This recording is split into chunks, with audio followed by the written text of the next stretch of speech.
Hello guys, in this video I'm going to show you how to set camera alarm on the Maps.me application. But first of all, I just want to mention, please don't forget to subscribe to our channel, because at 100,000 subscribers we are going to show you all YouTube revenue statistics and growth strategy, how to make money online. So let's jump into it.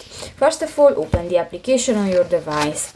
So that's the home screen, and you can find different buttons.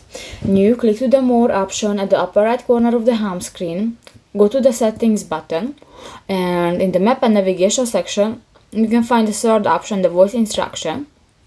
And here go to the last section, the speed cameras, and here you can select three options: the only when overspeeding, the warning about all cameras, or the sound turned off.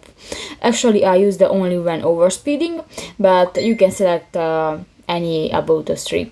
So that's pretty much it for this video, guys. See you in the next one. Bye bye.